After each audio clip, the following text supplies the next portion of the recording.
the heat, but we don't wanna let go. We answer questions that we ask alone. I hear the words, but they're coming out in echo. So, would you give up the fight if you had no time to even surrender? Would you give up your rights and let your life slide away?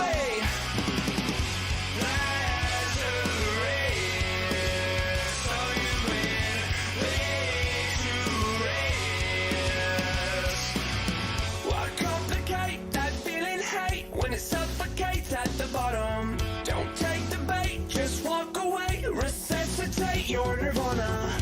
I feel a way I've never felt before.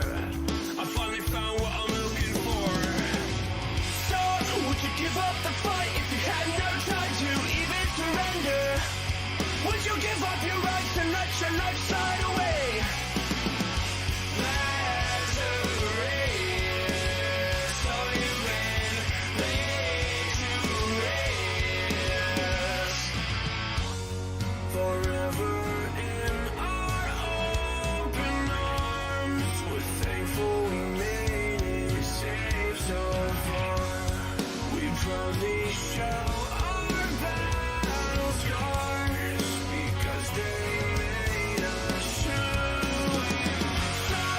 Give up the fight if you had no time to even surrender. Would you give up your rights and let your life slide away?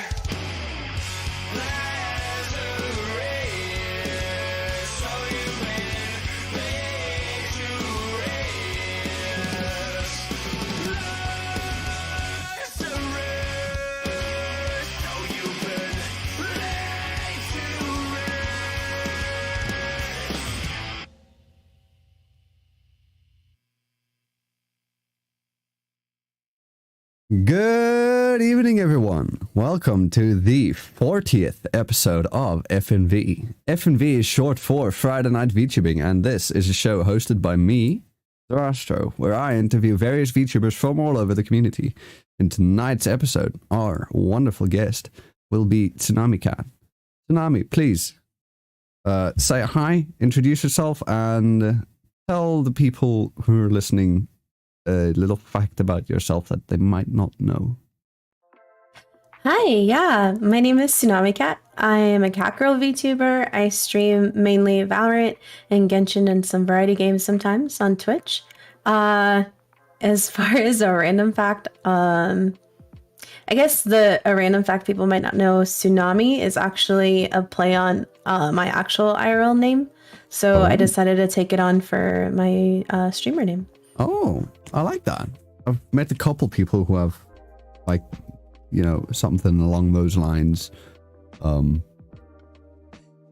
can't exactly remember who, but I do remember that there was at least one that I knew. But, you know, kind of confusing. Actually, wait, no, I remember who. It's one of my children, Izito. I remember now. His name's also based off of his IRL name. Oh, kind of that's like cool. a portmanteau. You know how like Kirito? Mm-hmm. I'm assuming yours is the same way in that sense then. Yeah, it sounds similar, and someone started calling me Tsunami. It's kind of like a nickname. It's kind of and joke at the same time. So then I was like, you know what, I like that.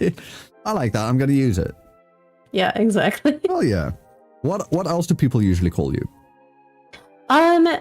To be honest, people didn't start calling me nicknames until maybe 4 months ago.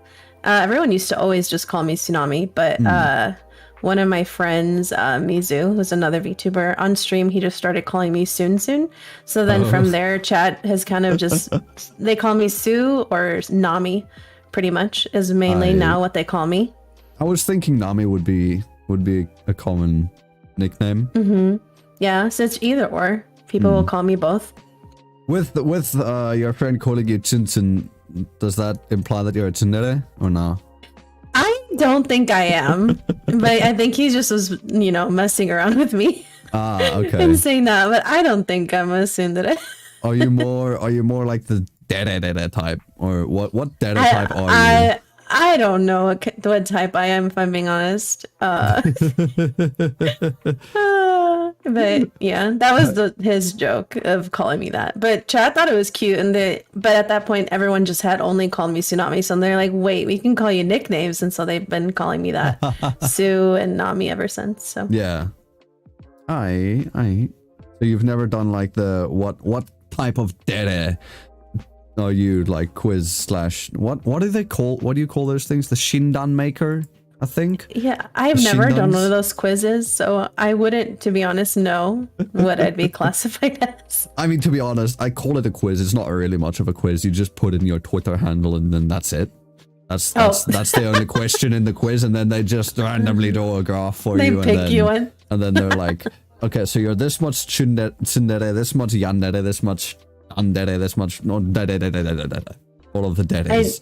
I do, even though I'm not one, but I do yandere voice lines as redeems on my stream. Oh, so we do a little bit of voice acting.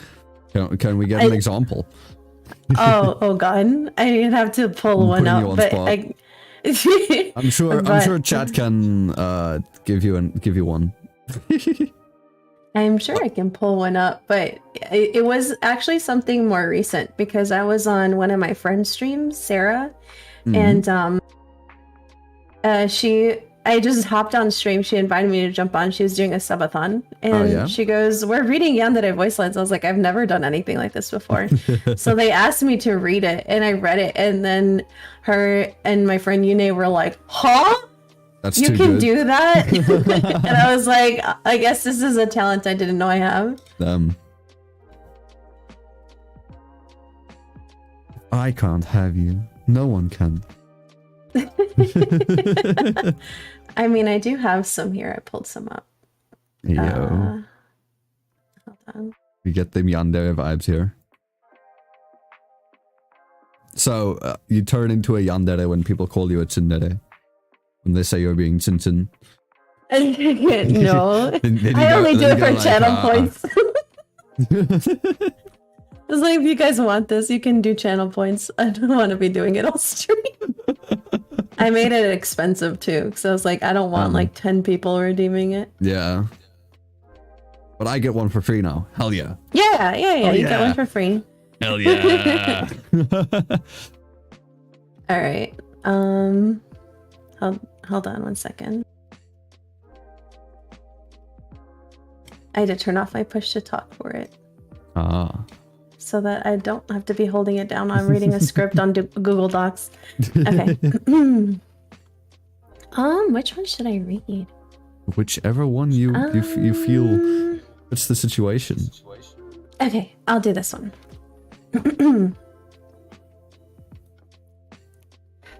Oh, will I ever let you go? How cute of you to ask such a desperate question. Do you not want to have fun with me? Forever? We could do so many things, you and me. Don't be scared, darling. If you're with me, only me, everything will be just fine. Just fine, you say? I don't think.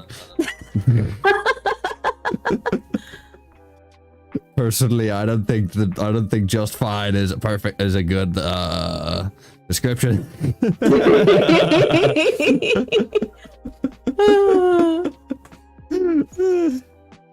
No, those were good. I do like them. Yeah, I can see why chat was like, "Hey, we want chat them." likes it. Chat likes it. It's like not my personality at all, so they're totally thrown off, but they like it. Okay, so as Yune said, the gap moe. Yeah. Or the gap anti-moe, I guess. Because that's not moe at all. But we'll hop down into the first question of our list. So, right. Nami, what is your lore? I don't have any. Yeah. I'll be honest with you. I got into VTubing not knowing that lore was a thing. So I honestly never made any. I also got into VTubing without knowing lore was a thing, and I just made up some half-assed story wanting to be an isekai trash being. So, yeah. Yeah, I just never made any, because I was actually a face cam streamer before I went into VTubing. So that's probably another reason why like it was still streaming, but just with my VTuber. So to me, like, once I figured out lore was a thing, I was like, but it feels weird for me to make lore because I don't feel like, I don't know. Fair enough. You know what I mean? It didn't feel like it wasn't something that would make sense for me as a streamer. Alright, yeah. So basically, it's just, you know, this is you. Look out, because here you come. That's a good song. I don't know. I love that movie. This is me. Yeah. That's a good movie. Oh, I love that movie. That's such a great song. The message in that song is amazing. But yeah, I've always just been me on streams. Yeah. Like prior to VTubing. And so when I went to VTubing, I just viewed it as it's still being me. So, and I, on top of that, not really knowing much about VTubing when I decided to go into VTubing. Oh yeah. When did you decide to go into it? So I started off as a facecam streamer in March of last year. Okay. And then a couple months after that, I went faceless due to like IRL and anxiety reasons. And some people can do that and do very well with chat. I learned that I, however, I don't interact very well when I don't have a camera or in this case, a VTuber. I didn't know about VTuber. Showing you. Yes, exactly. But I didn't want to go back to a camera. And even though I like streaming, that's when I started thinking like maybe I should quit streaming. It might not be for me. That was around August, maybe. I can't remember exactly. But it was around that time. And on Twitter, I didn't follow any VTubers. I didn't watch any VTubers. I didn't even know that was a thing. I followed C9 on Twitter, and they had retweeted Vienna's. Oh, they got Vienna. Yeah. Yeah, Vienna was having a debut for her new model at the time. And she was streaming, so they retweeted it, and I pulled it up, and I was like, hold up. There's an anime girl streaming? I love anime. I love streaming. Maybe I can do this. And that's when I started looking into it. And I found an artist on Etsy, and I was like, this is going to be my birthday present to myself this year. I get like, I at the time, I had even had, I think maybe you only had like 70 followers, and I had been streaming since March. And I was like, it was like a leap of faith for me, really. Yeah. I was like, I'm doing streaming for myself. It's a hobby. I love it. I don't care. I'm going to spend money on it. And I'm not really doing it as like, oh, I'm trying to be like big or anything. Yeah. I'm doing it to make myself happy. And so I did that, and I debuted in January of this year. I was doing a PNG for maybe about 2 months prior to that. Yeah, I see. And and I'm so glad I made that decision. Because you're still doing it now. Yeah, and I love it. And I've met so many friends. And shortly after I started, because when I did my debut, I didn't even know like the VTuber community on Twitter was like a thing either. I was on Twitter myself, but that's not like what was on my timeline. And then it was in maybe end of January or beginning of February. It might have been beginning of February, where on my timeline, because I started following VTubers on Twitter, but I never really interacted with other of them, like made friends with anyone. Yeah. Until a friend of mine now, Celine, she had posted that she was doing an Among Us VTuber collab, if anyone was interested to respond to the post. And I actually started as an Among Us VTuber, an Among Us streamer. Oh, yeah. And so that's what I mainly streamed when I first started. And so I responded. I was like, oh, this sounds like something I would love to join. And I've met so many friends from there. And kind of that's where it was like the launching pad for me to be able to start meeting a lot more in the community. And I felt very loved, to be honest, by everyone that I've met. So. Oh, yeah. You know, now that you mentioned the Among Us, that takes me back. I haven't done an Among Us collab in ages.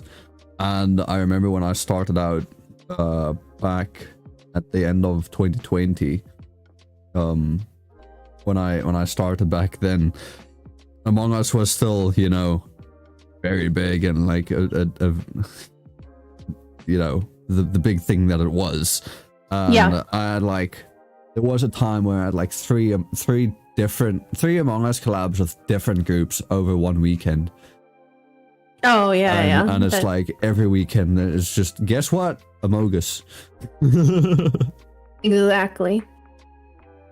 And now every now and then I haven't played it, as I said, in ages, but I tune in and watch other big streamers, you know, like Saikuno and Ray and Ludwig and those people with their, I think it's called Sussy Sundays. Oh yeah. They've started doing that again, which I love. Yeah, because it's cool.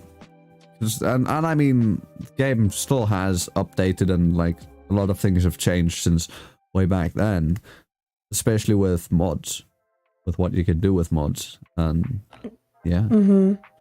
Yeah, actually, the Among Us streamers, like that group, Disguised Toe, Saikuno, and Valkyrie, that's actually what got me interested in streaming. Okay. Because I started watching them in maybe September of 2020 is when I started watching their streams. And I fell in love with Valkyrie and just loved her as a streamer, and Saikuno as well. And that's what inspired me to actually start streaming. Right. Yeah. Oh, I like that. I was gonna ask then, so you mentioned earlier with the artist that you got someone off of Etsy for your model. What were some of the inspirations and influences behind your design? You know, being a neko. Well, yeah. Well, like I said, I had mentioned at the beginning, like Tsunami is actually kind of an ode to my actual IRL name, because that's what someone started calling me, because it sounded similar. So when I had thought of my streamer name, this is prior to VTubing, I had went with Tsunami Cat, because Tsunami with what I said, and then Cat was actually part of my previous gamer tag that I had been using for years, but I didn't want to use that gamer tag for streaming, and so I felt like, oh, I can just add Cat at the end as kind of like, you know, honoring my old gamer tag that I've been using forever. And so it still felt like me. Are you still using that gamer tag, or did you change it on all no, platforms I've changed it since. Because like a lot of my online friends that I made from video games would call me Cat, so I was like, well, it'd be weird to just all of a sudden not be called Cat anymore. That's fair. So that's why I added Cat. So my name already for streaming was it's Tsunami Cat. And so when I decided to switch to VTubing, and I was thinking what I would like to be as a VTuber, it was like, well, I guess I could be a cat girl. It makes sense since I have Cat in my name. Makes sense, yeah. It would be a bit weird if you were Tsunami Cat and you weren't a cat. yeah, exactly. And so then I was thinking, well, what I would look like. I just thought, oh, well, Tsunami. My logo at the time was like a little cat silhouette with a tsunami or like a water wave over it. So I was like, well, I guess I could, you know, do the blues. And so I kind of started playing around with what color blues I'd like. And this was actually part of the colors in my hair and my ears is like same as the colors that I was using on my logo at the time. And so I pretty much just gave that to the designer, and then gave him ideas for like what I had in mind for the outfit. I pretty much just thought if I could like wear whatever I would want, like my personal style without any limits, like what I would wear. And so this is pretty much like me as a VTuber. Like if I was a VTuber, like a cat girl IRL, this is what I would look like. I had blue hair at the time as well too, so that's another reason why I wanted blue hair for my VTuber. Yeah. All right. You know, we're kind of matching with the jackets being off the shoulder, you know, just hanging there.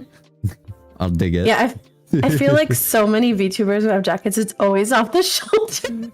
Because I don't know, the thing or what. I mean, why would you want to wear a jacket normally when you can disobey the laws of physics and have it just hanging off the shoulder?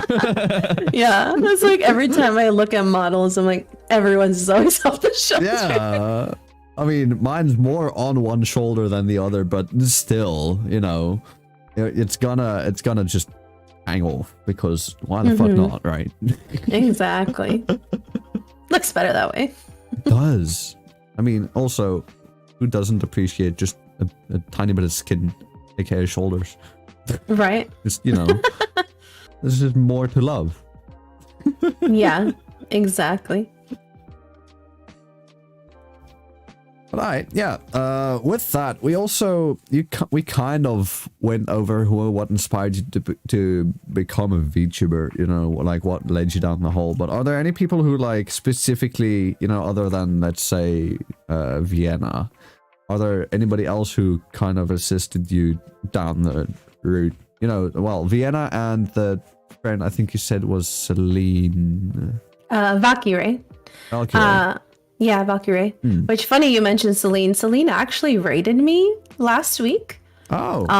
And I was like, felt like I just died and went dead. It was the biggest raid of my life, and I was like, oh my god. She had recently debuted her VTuber, and she also has cat ears, and she said she picked me to raid because I had cat ears as well.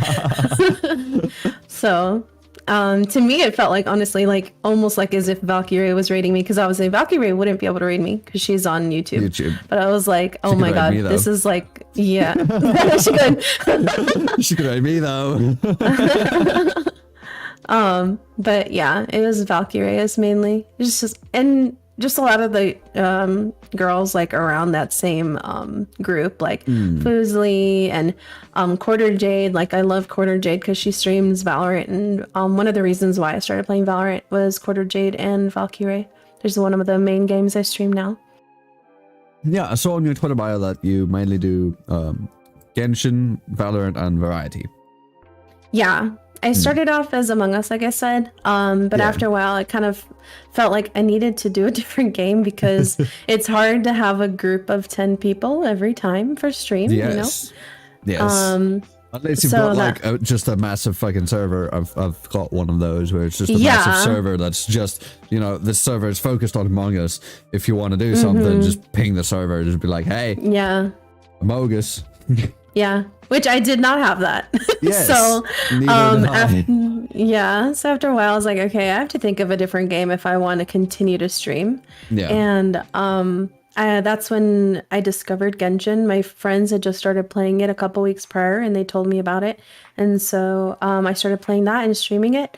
I started playing Valorant around the same time, tried to stream it, would get 0 views, and so I was like, well, I'll just guess, and then I just pretty much became a Genshin streamer for a while. It wasn't until like the beginning of this year I started streaming Valorant again, and so it was weird for me because it was like, oh, I'd been streaming Genshin every time, for so long. I wouldn't stream any other game, and so I started streaming Valorant, and Valorant actually became more popular for my streams than Genshin did. So now I mainly stream Valorant.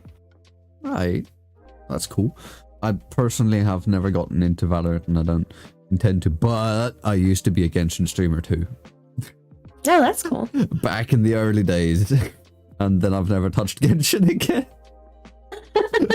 Yeah. Because I mainly played it for the story, and then I got to a point where it ran out of story.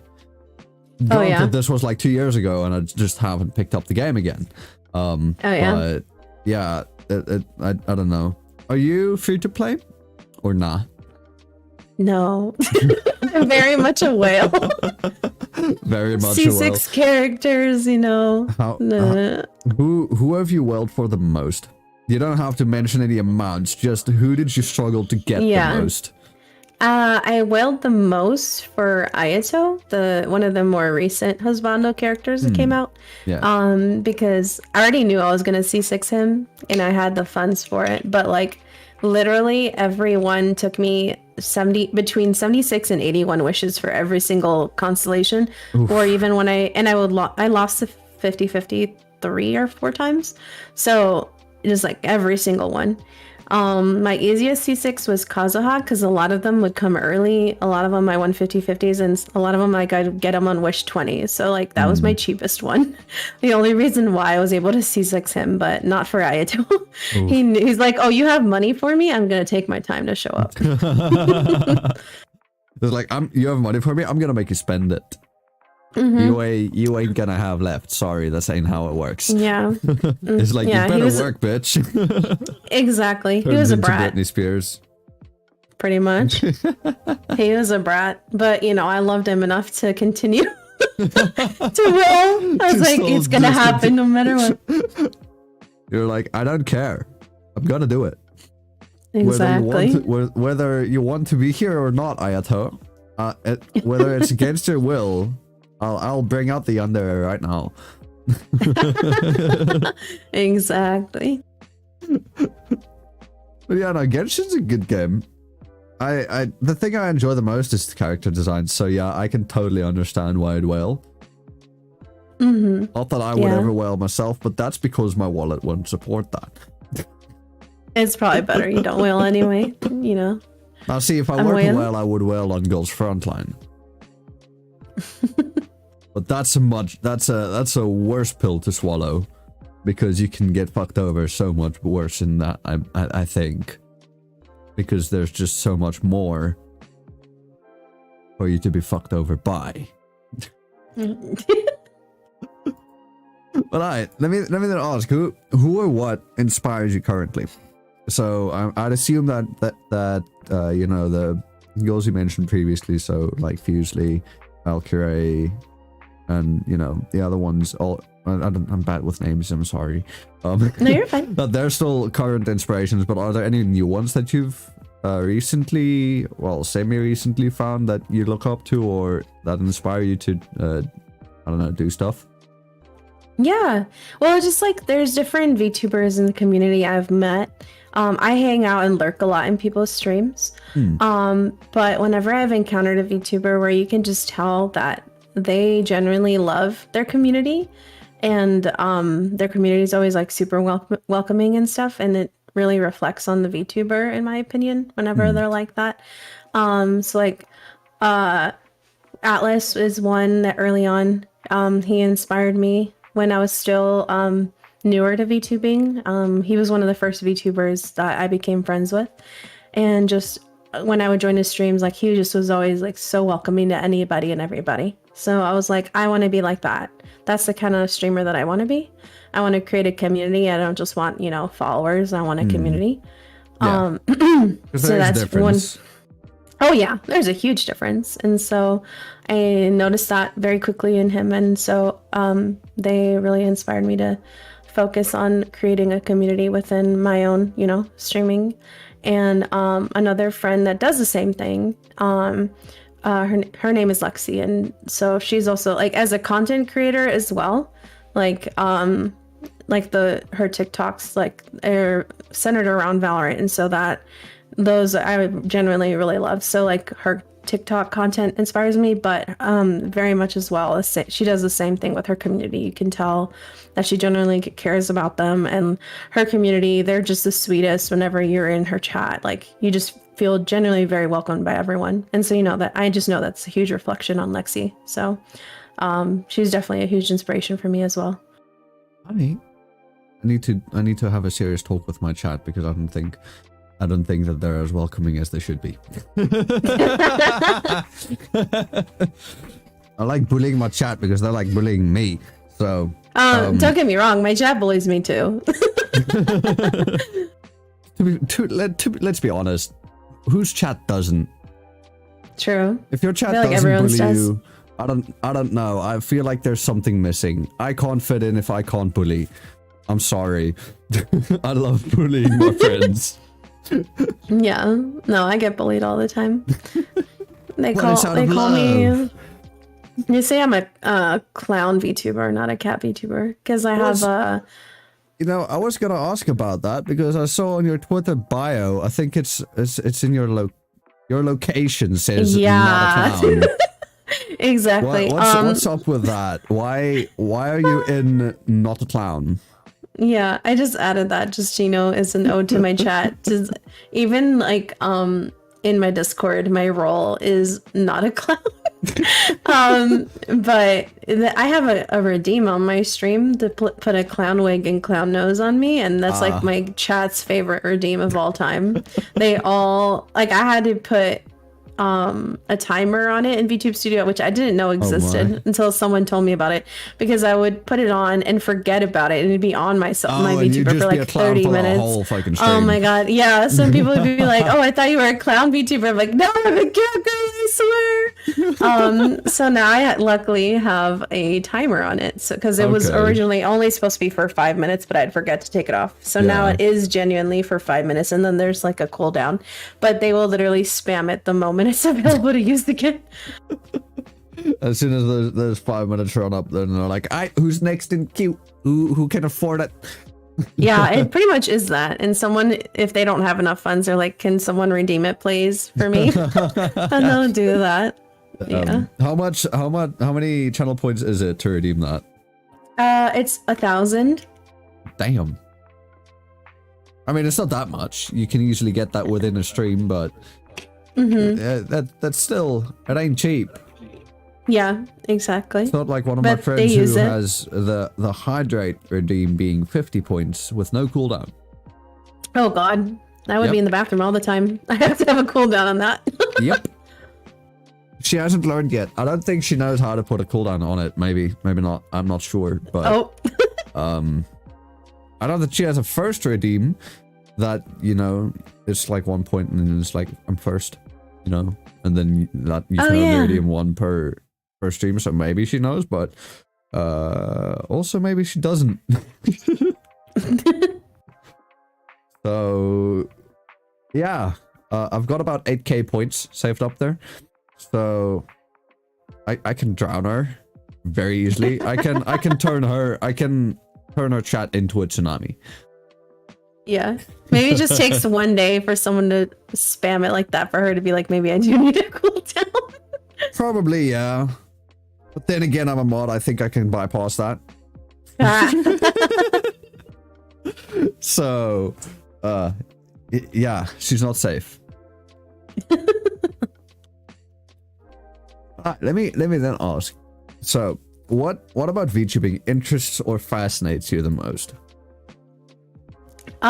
Well, from like how I mentioned before, like I was a face cam streamer and then went faceless. I love the ability to be able to express myself again, and then be able to express myself in a new way. I've honestly felt like most myself this way than when I was a face streamer. Okay. I just can be more free, if that makes sense. Yeah. But yeah, I love it. And just love being able to express myself in new ways. You know, interestingly enough, for me, I've recently been feeling it might be the other way around for me. So it's like I love having, you know, a model and all that, and it's my bread and butter currently. But I feel like at some point I would probably ditch it and just go face cam, because I think I can be a lot more expressive with my face than with the model. True, that's because of my rigging and limitations with the model and all that, but otherwise, I don't know, I just feel I could do more. Yeah, I know it's different for everybody. I also don't wanna, because my room is not the best to look at. So I would rather not. Yeah, well, you can always do what Sykkuno does. He literally since he started streaming, he just has this little like background thing behind him. You don't even, like, no matter where he's streaming, it's always there, which I genuinely love that about him. He's so simple, but yeah, he's, you know, one of the most successful streamers out there. Honestly, and I love that about him. But yeah, that's not actually something my friends and I were talking about recently. And like, I have another friend who also was a face cam streamer before, and then stopped doing that, and then now is also doing VTubing. Yeah. But I guess for me, the anxiety for me around it, and then also worrying so much about what I look on stream, that was like a huge worry for me. And then now I don't have to worry about it. Like, I literally could just be in my PJs and just be comfy, and then I don't have to be worried about that and just be more myself. But it's different. Some people, like, I know, like, they try VTubing and then they're like, no, I feel like I need to do face streaming because I feel like maybe I can be more myself that way. So it just really depends on the person, I think. I mean, honestly, it's still the same for me. I think the main thing why I don't want to do face cam is, well, I'm not sure if I'm really too happy with how I look on cam, and two, I don't have a good cam. Yeah, I and get I've that. already invested so much into VTubing and all of that. Mm-hmm. But also, just with the amount of guests that I've had on that made the switch from Facecam at some point to VTubing, it's also, I kind of want to stay in this niche. Yeah, no, I get that. But yeah. Is there anything else, like, you know, something small about VTubing that maybe, let's say that something about VTubing that confuses you? That's a question that I haven't asked before. Or irritates you, maybe. Well, not really sure. I guess it's not, I guess this could apply both to VTubing and non-VTubing. But when like people like focus on your numbers and stuff Oh yeah. so much, and whether they can talk to you or not talk to you, sometimes I've heard people like, I never thought you would want to collab with me because of the amount of followers that I have, and I'm like, Because that doesn't you've got matter to 1K me. and I've got like 200. Yeah.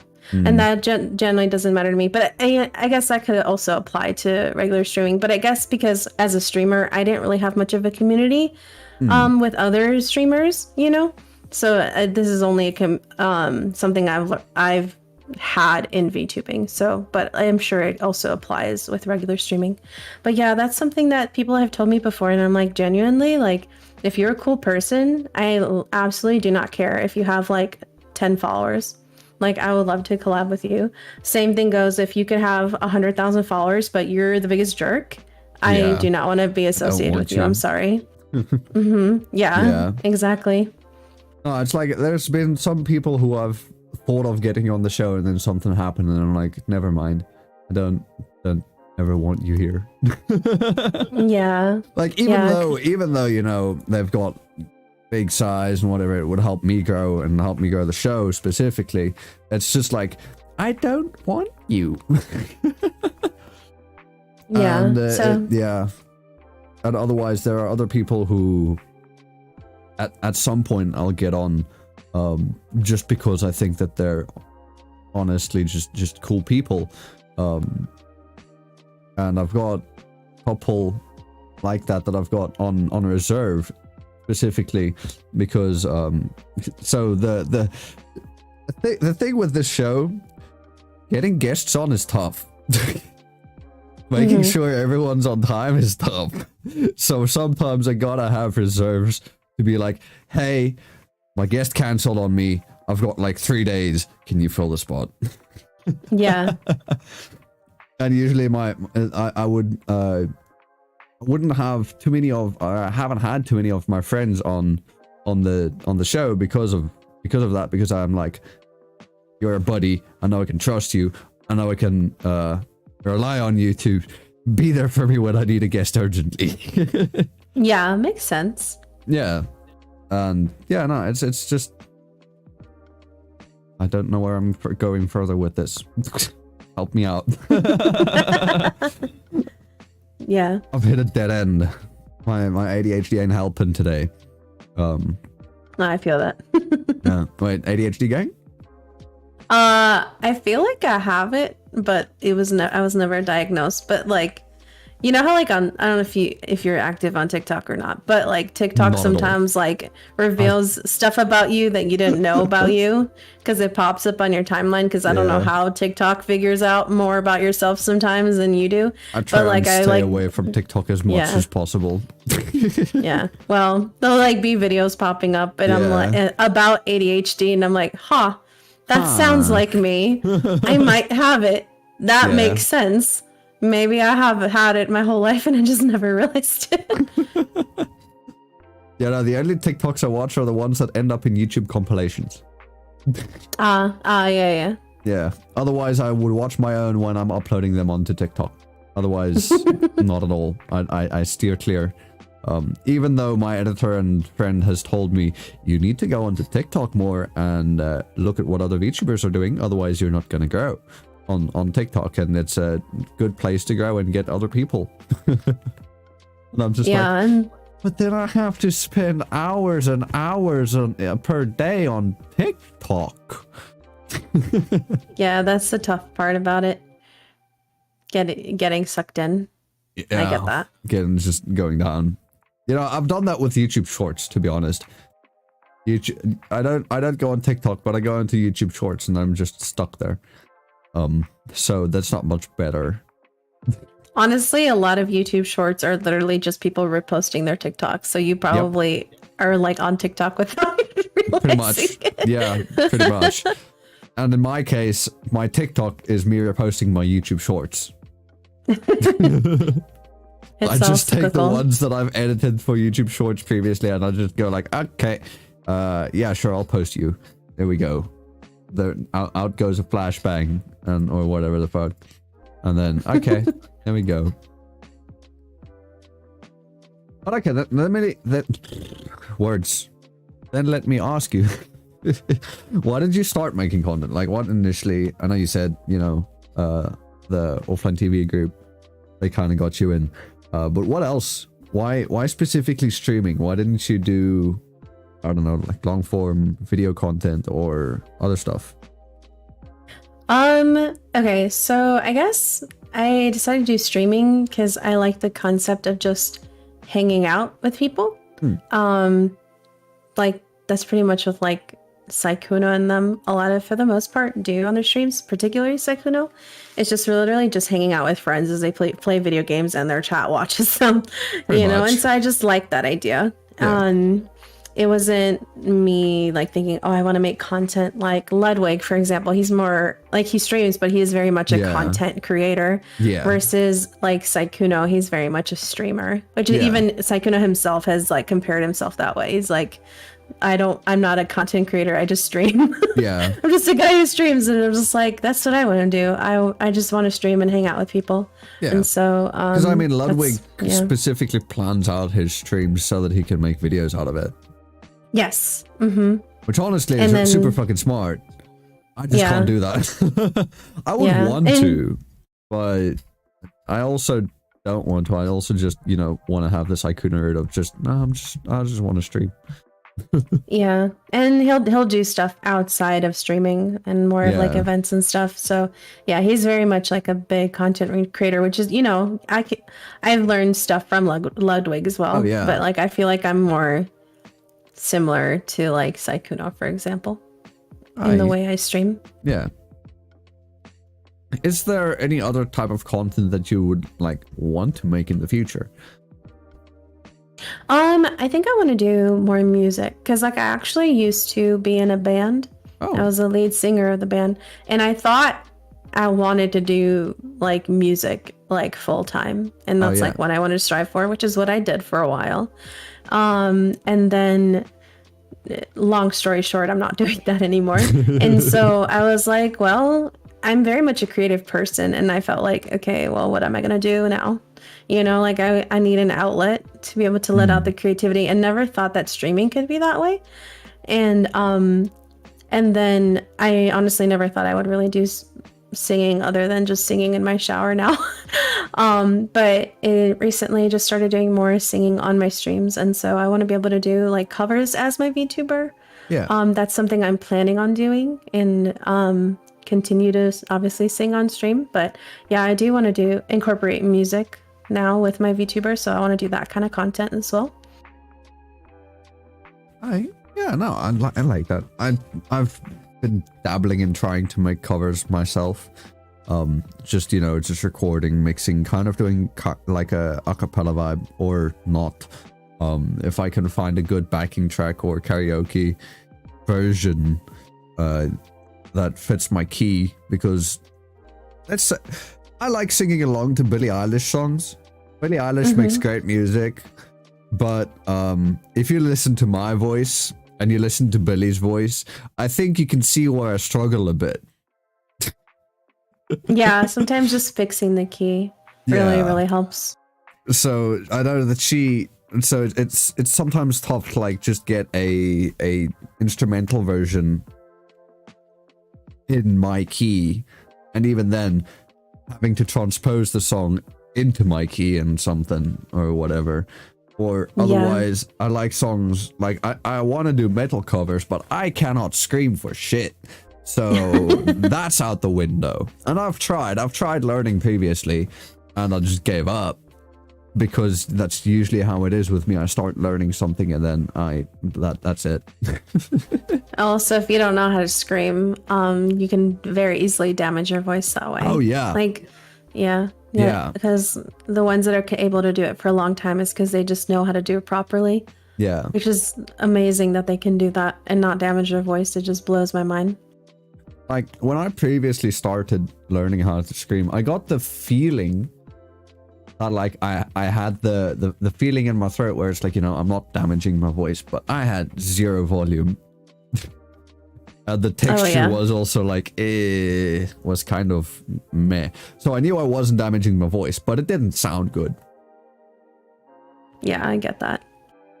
But yeah, no, I've also been looking for like, you know, seeing if maybe I can get other people. Like I've had plenty of guests who want to go into singing, and I'm like, I'm gonna hit you up at some point for a duet or something, because I want to do more. I don't know. I kind of want to focus on like doing duets with other people instead of just doing something by myself. Like recently, I was thinking "Lovely" with Billie Eilish and I think Khaled. Is it Khaled? I'll be honest with you. I have not really listened to Billie Eilish before, so I'm not sure. I just heard what, you know, maybe stuff that pops up on you know, movies or something. Like but you should totally go for that if you want to. Yeah, no, I've been thinking I want to do stuff like that at some point, but that's also just tough to manage. Yeah, it's like I want to do more like acoustic covers at first, I think, versus like singing with backing tracks. Yeah. And so I just have a couple things in mind, and I do also want to do, I have some friends in mind that I want to sing with that I know they sing as well. So I'm hoping I can make that happen. Because I have a friend with a studio here where I live. And so he's going to be helping me with that once I get into actually recording, which hopefully do my first one later this year. Hey, I can't wait to see it. I'm assuming that'll go up on your YouTube channel. Yeah. I haven't really posted on YouTube before. Well, I did when I was a face cam streamer, and I've deleted them since since I'm a VTuber now. But yeah, I've been like trying to think about what I want my YouTube content to look like, because like, you know, your content on Twitch could be very much different when it's on YouTube compared to TikTok. And so I've been very hesitant to post on there, just not knowing really what I wanted. And so I'm thinking maybe I can focus on covers on YouTube. I don't know. We'll see. I'm still thinking about it, but that's probably going to be one of the first like things I post as my VTuber when I come to post on YouTube. Hi. Well, I'll be sure to check that out once it does. Also, since we've gone about almost an hour, we're about 50 minutes in.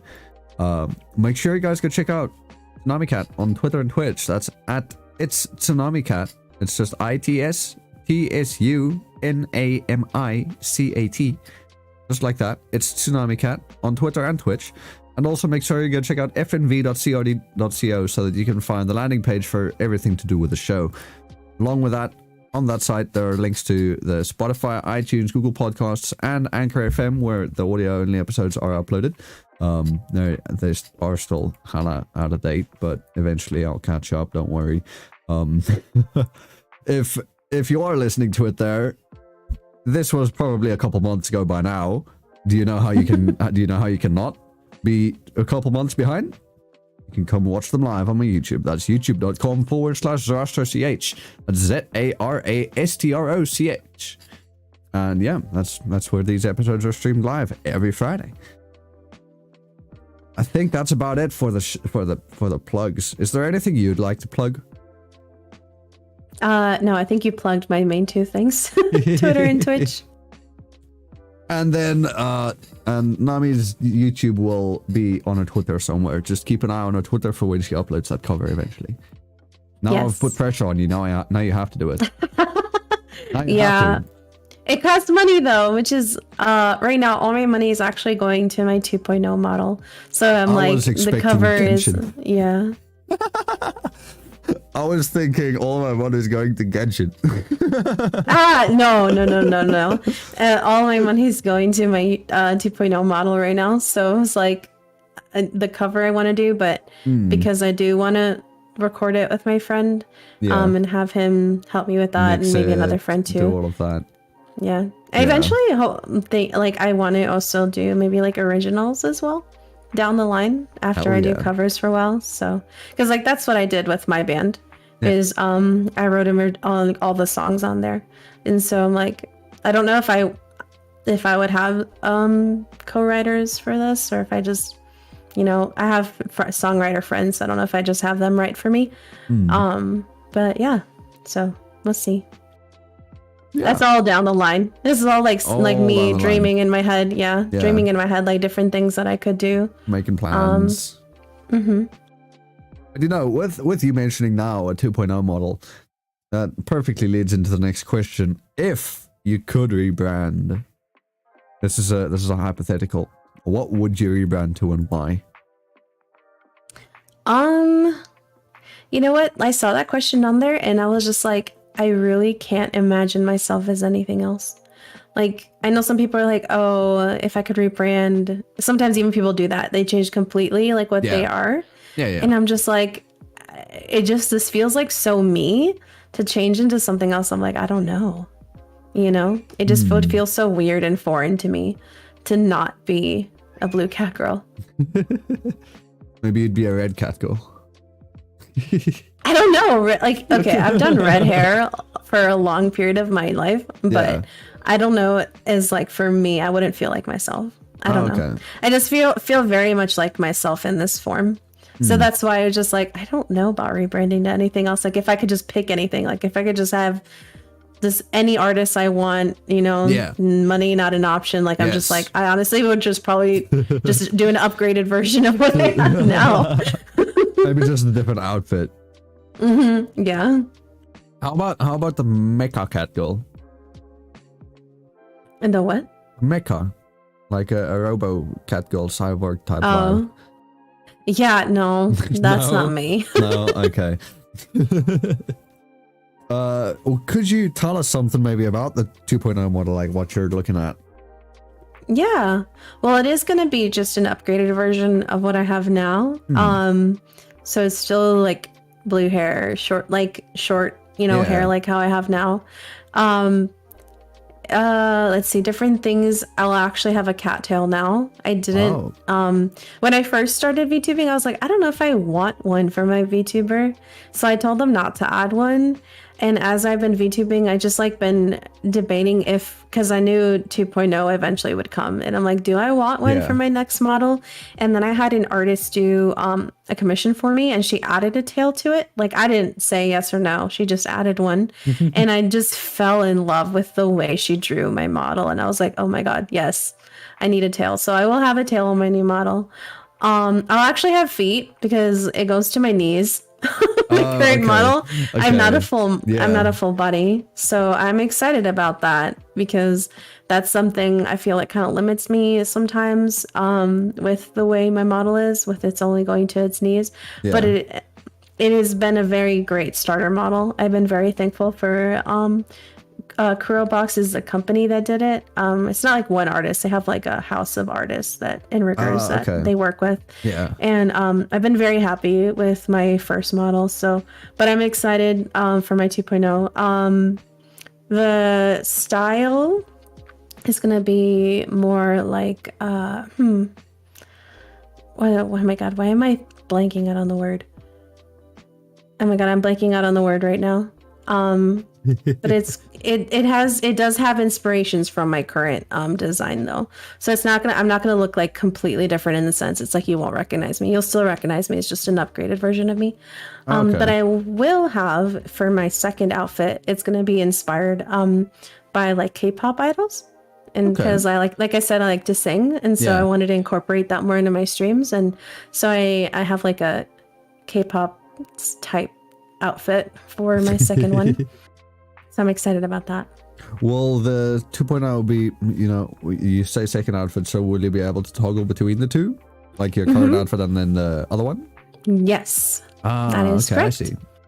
I like that. Yeah. Currently, Yeah, I'm really the only excited. toggle I can do is I can switch off my jacket, I can move my arms, and that's it. Oh, nice. I can't even do that, so that's a really great feature. I'm assuming that you want then on the 2.0 with this current outfit that you'd want the jacket, you know, poofable. Yeah, I'm pretty sure that's what my VTuber mom is doing. She's working on the model now. My VTuber mom is Pan the Bread, which I'm really excited because she's like a dream artist for me. And so I'm just excited that I'm even able to consider 2.0. I thought I wouldn't be able to consider 2.0 until maybe next year. But my chat has just been so super sweet, and this is the only reason I'm able to do it now. It's because of my community. Hell yeah. Oh, that's amazing. I love it. Chat can sometimes be nice when they're not bullying. Yeah. Or spamming you with hydrations. Chat's pretty much a tsundere. You were asking me if I'm a tsundere? No, that's my chat. Ah, yes. You know, that's a perfect fucking description that I've heard. Chat. Is it tsundere? Yes. Yeah. And do you know how to find out if chat's a tsundere? How? You just ask them directly. Are you a tsundere? If they say yes, they admit it. If they said no, that's tsundere behavior right there. I call them out on stuff like that, and then they'll just immediately throw things, because that's one of my redeems. They'll throw things at me instead of answering the question. With tits. Yes, exactly. Yeah. That's exactly what I use. I wish I could get tits on YouTube. No, don't take that out of context, please. Audio only. Don't take that out of context. I mean the throwing items towards streamers or whatever the fuck the actual acronym is. I meant that thing. No, don't ban me. I've already been banned once. You can't take me again. But let me then ask. So, what keeps you motivated and fighting burnout? I guess as I have that struggle IRL just to, in general, never to get burned out. I guess I have motivations as to why I want to do what I want to do. Like for streaming in and of itself, it did start off as a hobby, but I'm currently working toward making it full time and hoping to be partner. That's my main goal right now. And so keeping my eye on my goal, really. When I get maybe tired, is just keeping my eye on that and remembering what's important. And then also so that I don't get burned out, making sure I keep a balance with everything, with work, with IRL commitments, friends IRL and streaming. And make sure I try to stay as balanced as much as possible. Because that's something I learned for myself in the last several years is balance is huge and very important. Yes. So that's one thing I think that's helped me this year, even though I stream 3 times a week and I'm collabing for most of my streams. People are always like, how do you do that without getting burned out or without feeling like you don't, it's too much? And I'm like, well, I just make sure I stay balanced. I make sure, I have 2 days of the week that I know I'm those are my days. I don't stream on those days, even if people ask me to collab, unless if it's a very huge thing, I just won't. And I make sure I spend time with my loved ones, and make time for them and make time for me. And my job, and just remember, it's just my job. Once I clock out, I forget about it. Out. Yeah. When you clock out, you clock out. Yeah. And honestly, sorry, go ahead. Oh no, I was just gonna say my boss is a big advocate for that of family life balance, and so Oh, work yeah. life balance, and so he's like, you know, you don't have to stay until like 2 hours past. Like, Yeah. please go home. And so I rarely work overtime, which I think as I'm just honestly blessed to have that kind of boss. Yeah. And I work from home, so that helps with the balance as well. Oh So yeah, it's definitely. nice. Honestly, I think one of the best things that happened from the P word ending with Mick, starting with Pan, and it has them in the middle. Oh yeah. Yeah, I don't. I think that one of the best things that's come from that is how common remote work is now. Yes. Like, you know, working from home and all that. Because previously, I don't think that was like at all a common thing. In fact, working from home would be the thing that people would tell you to do with like get rich quick scams and types stuff. Yeah, exactly. Which is like, Which I love hey, it. here's what you can do. You can work from home and earn like thousands of dollars a day. And now you're just like, yeah, no, I think I'm more secure with doing my normal job from home. Yeah. So I enjoy being able to work from home, which is Yeah. why I feel like if I can do streaming full time, I would definitely flourish. Because some people, like, you're like, no, if I have a job, I have to be with people and out in the world. And I'm like, Yeah. I'm doing well with a at work from home job here now. And if I get to do that, but do it with something that I absolutely love, where I can be creative and be myself, then I feel like it's going to be perfect. So that's why I'm really striving to do that. I mean, honestly, I can understand the need for like an office space. Not necessarily it has to be an office, but like, you know, having a place where it's like you go to this place to work, and then when you go there, you know, you work. Because personally, with my workspace being in my room on my PC with all of my games, that doesn't necessarily always work out. Yeah, I get that. But also following on what you said earlier with streaming 3 days a week, those 2 days that you take off in between, it means a lot. Because that Yeah. 1 day break between streams is honestly, it's quite just good for a mental reset. Yeah. Yeah, because I know I need it. I know some people can stream. I sometimes see schedules and literally stream every day. I'm like, I don't know how you do it, but if you're able to do it and not burn out, amazing. But for me, it's not. Yeah. I know I need the breaks so I that I mean- don't feel too much, you know? Yeah. I could probably. I just don't. Because I gotta work and stuff, and I don't necessarily like streaming the work. Also, sometimes I can't.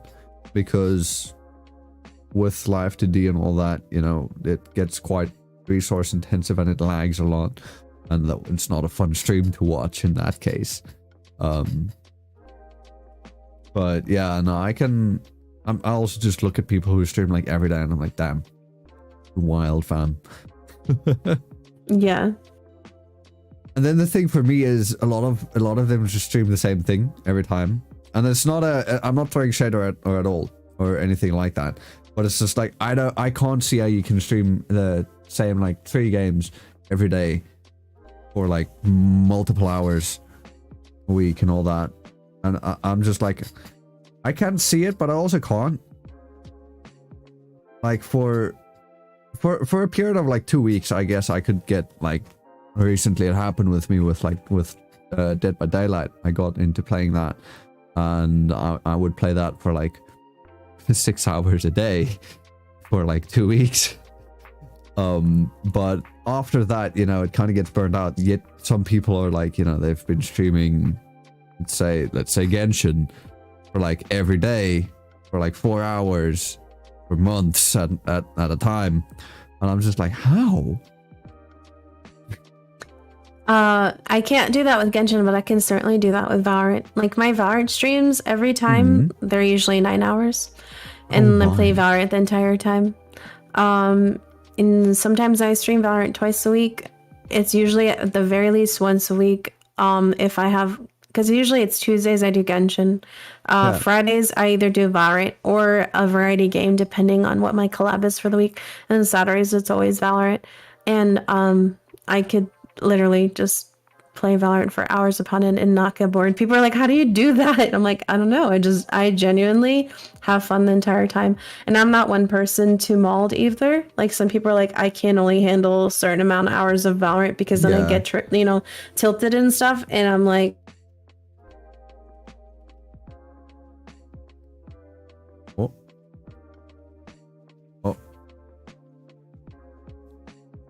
I think we have some connection issues. Technical difficulties. We'll be right back, chat. You heard me, right? What?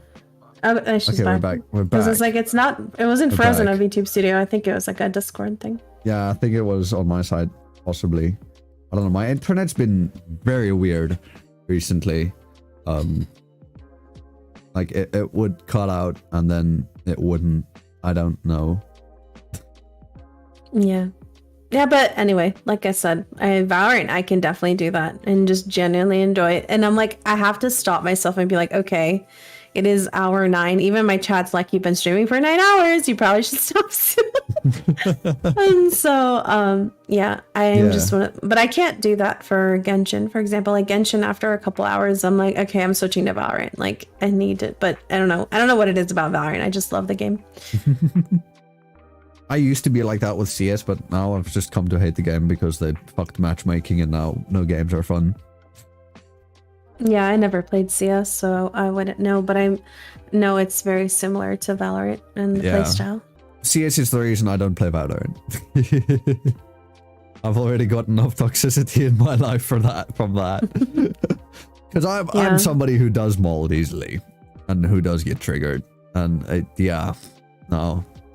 CS I don't think helped with that. I think CS shortened my fuse a lot.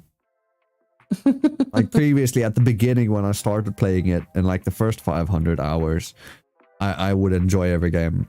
Now at 1000 hours later and 1500, I'm like, nah. If a game's not going my way, I'm not gonna enjoy the rest of the games. Yeah. I guess for me, the way I combat it, one, as a girl, I always face toxicity if I'm playing by myself. Yeah. So I tend to mute people very quickly so that I don't have to deal with it. Because they're like, oh, it's a gamer girl. Like, it's just the most common thing I encounter in Valorant. Yeah. So I just mute people right away. And then 2, just to help with that as well, a lot of times when it comes to Valorant, this is why I collab a lot, is I just end up playing with friends mostly on stream with, other VTubers. And so that is also another way for me, because then that way I don't have to worry about encountering toxic people. Yeah. But if we don't have a full lobby, or if maybe I'm only playing with one other person, I just, for the most part, if they seem weird right out, I can just tell from the vibes of somebody usually in the first like round or 2. And I'm like, yeah, you're going to get muted. And so that I don't have to worry about it.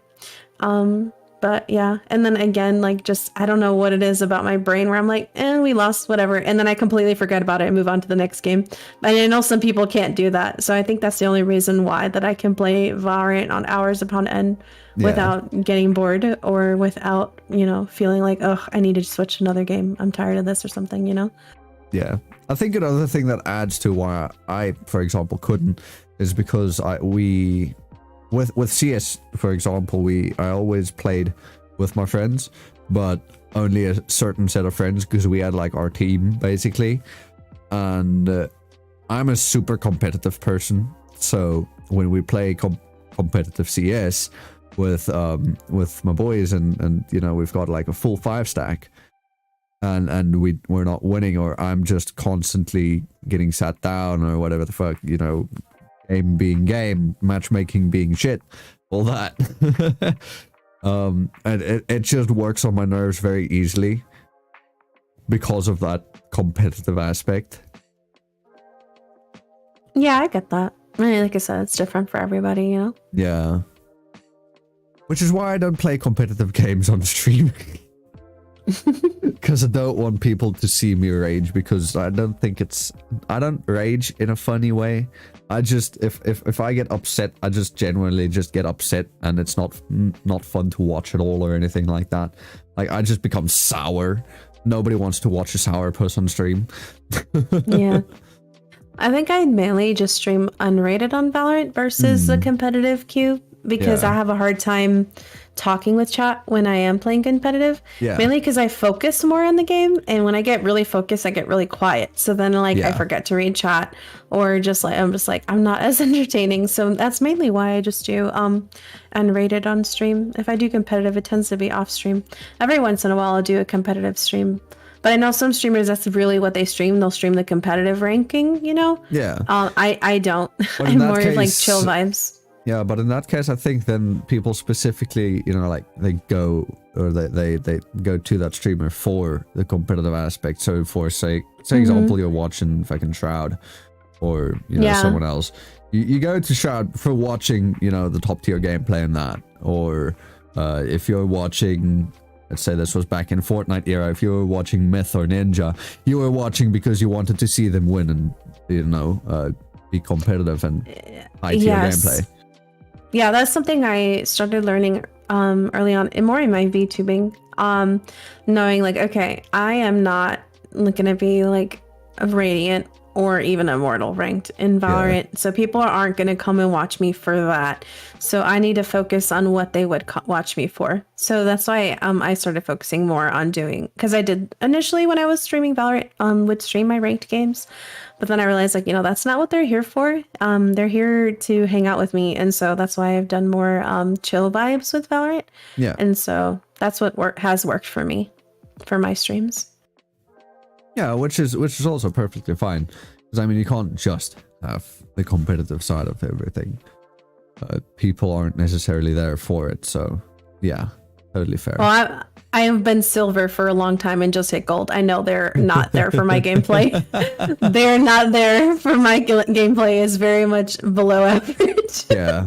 You see, also that's another thing with CS. Me and my friends were in like the top 3 ranks.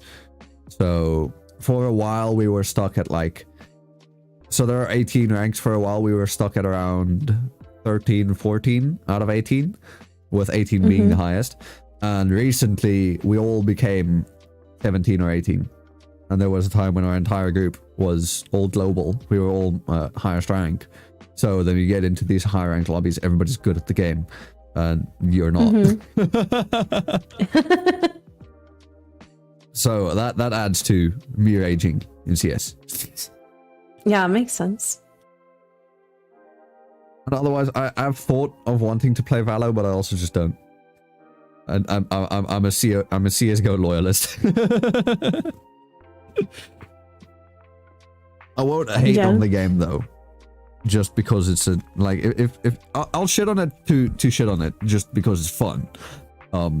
Like, you know how people previously, you know, you would shit on Fortnite because it's funny.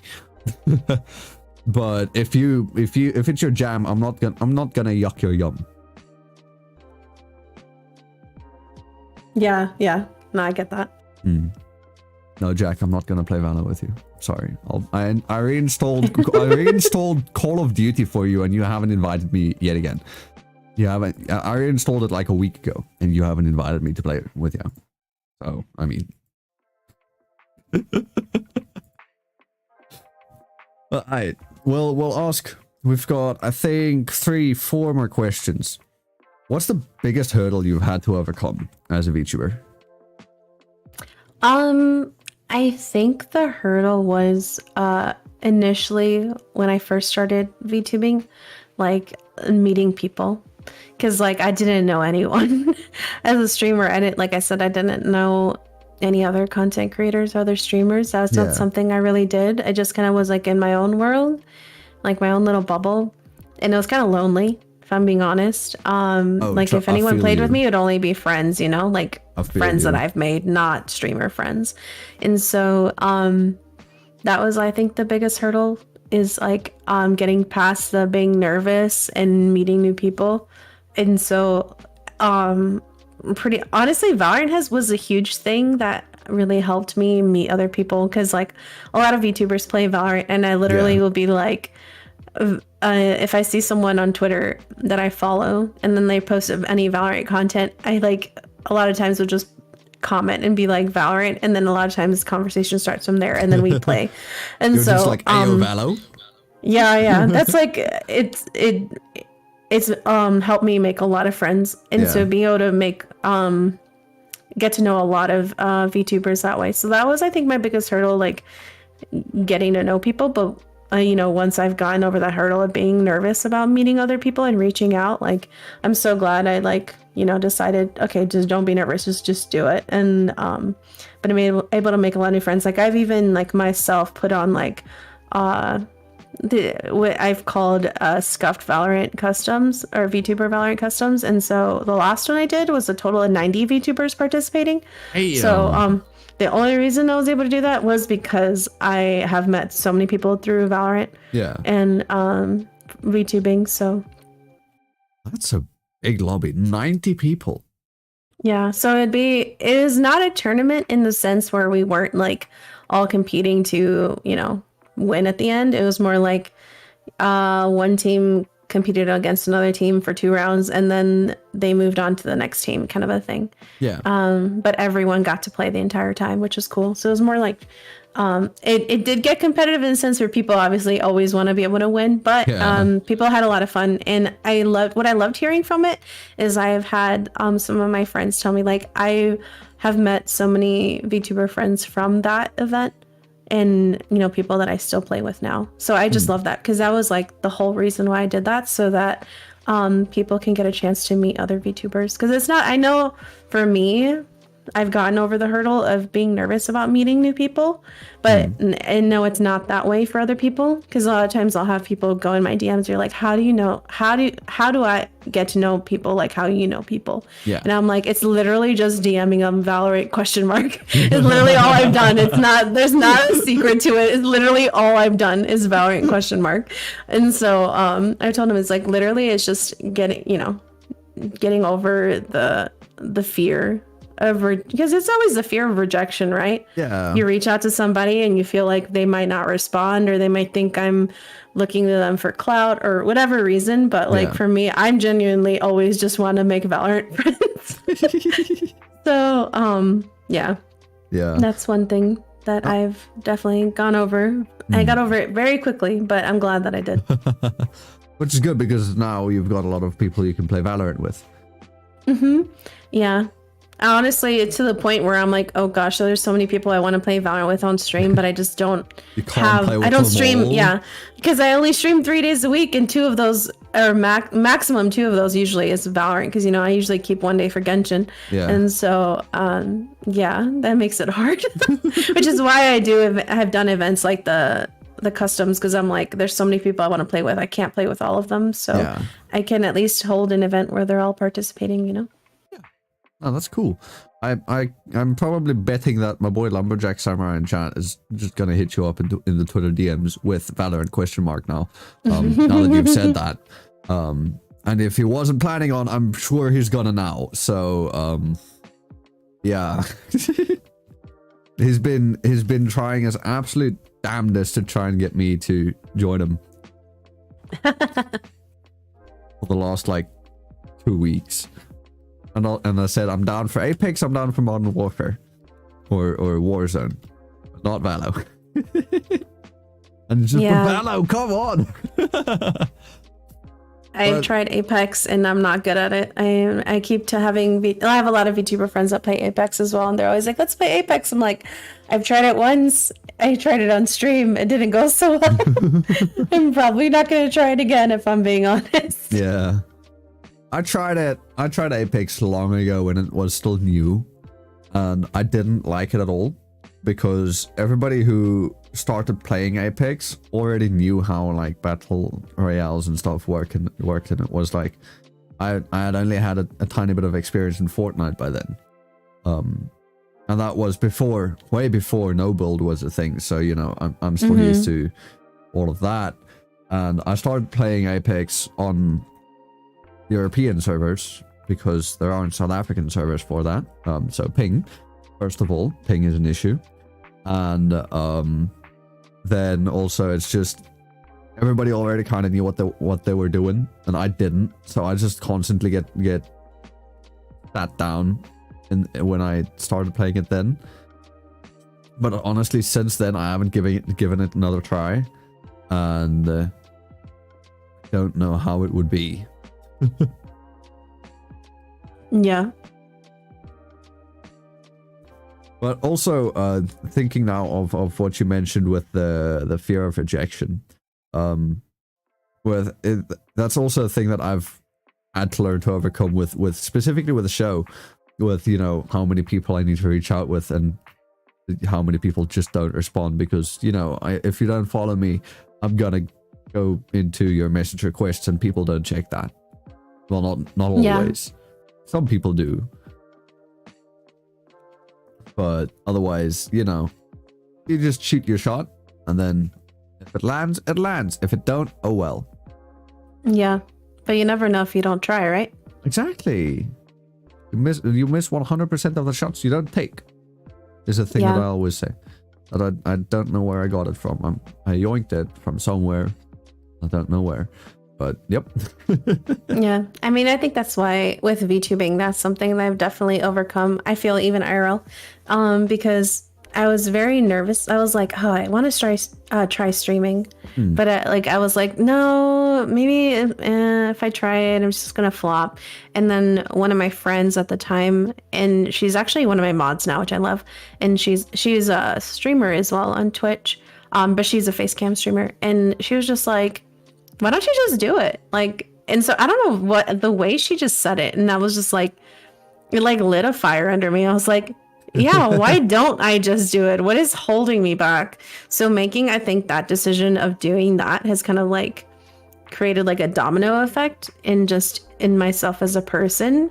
Cause like I definitely for most of my life have always like doubting myself or fear of rejection or just fear in general. But I'm just like, I'm done with holding myself back because I'm just afraid of the outcome. And so I think streaming was one thing that really helped me overcome that. Oh, that's amazing. I like that. And with that, what are your goals with VTubing or streaming or just, you know, content creation in general? Well, I do want to do this full time and I'm working toward that. I want to hit partner. It just goes into doing this full time. How far are you along the road to partner? If I can ask.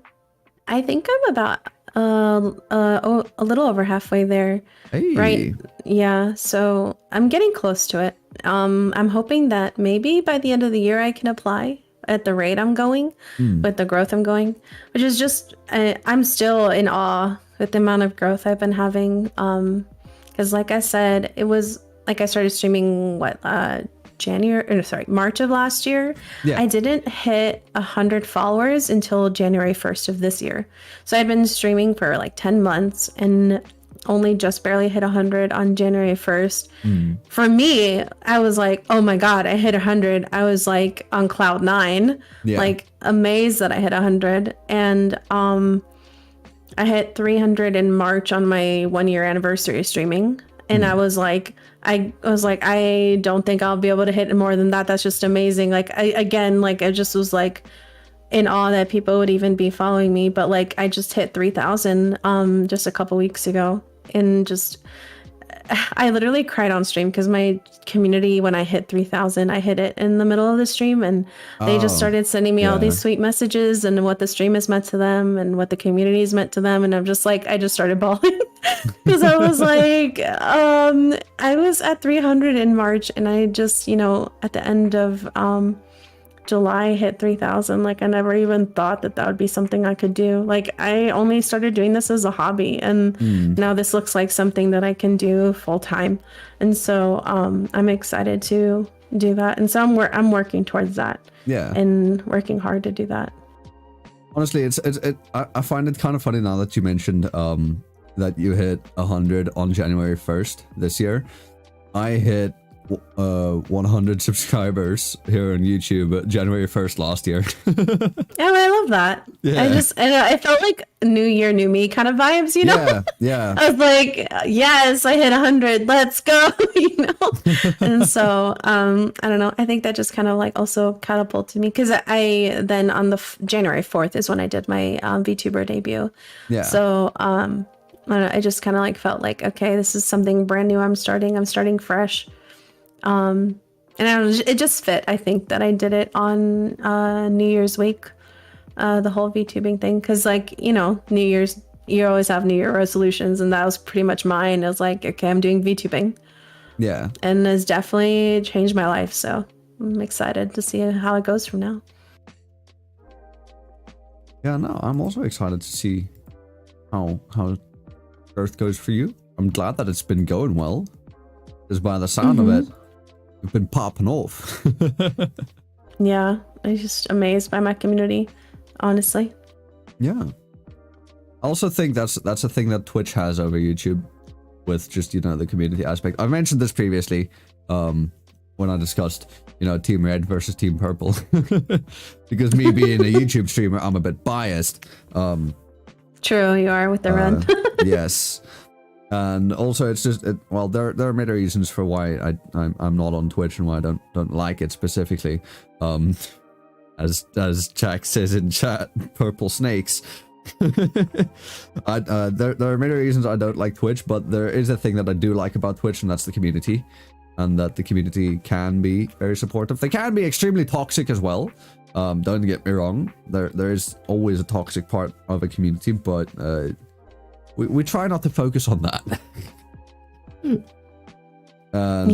Yeah, no, it's just the amount of support that I've seen from like just the small communities, even that some of my friends have, that, you know, they might not have been doing stuff for too long, but then, you know, they've already gotten a loving community of like, it doesn't even have to be like many people. It can be just like a community of 10 people, but it's still a community in its own right.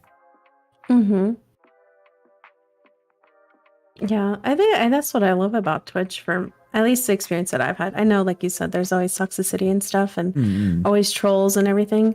But like one thing I've loved about Twitch and streaming is that raids.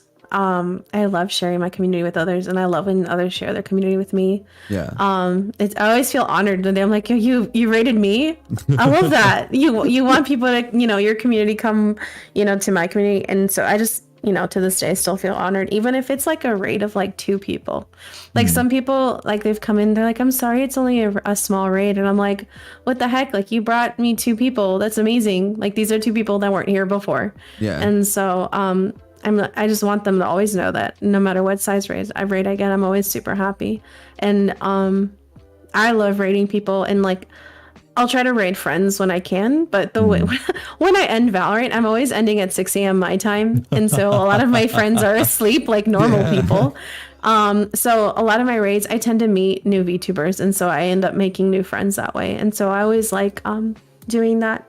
In particular, I usually like to raid a smaller VTuber than me, because I know that when I was more like, you know, smaller in the sense where I'd have like 2 viewers, like having a raid come in just like would literally sometimes turn my day around. Yes. And so I know I want to do that for other VTubers as well. Yeah. So a lot of times if I pick a new one, they tend to be like someone who has a smaller view count. So that way, you know, one, they get to meet more people too. And I've been able to make really great friends that way. Yeah. Which is, now that you mentioned raids, it's also a thing I kind of want YouTube to improve, because we do have raids now, but it's limited to, you can only raid if you've got over a K subs.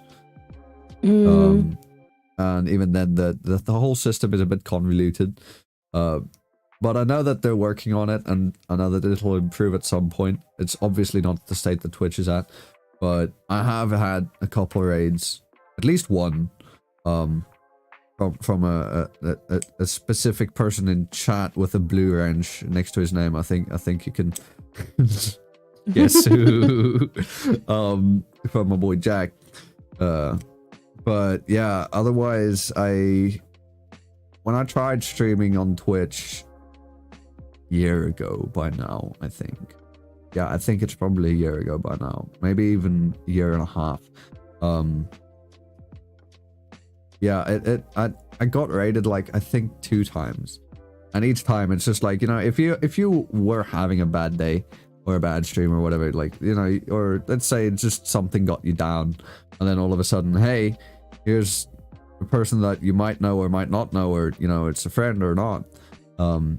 They come in here, they trust you, they entrust their chat with you. It's like, oh shit.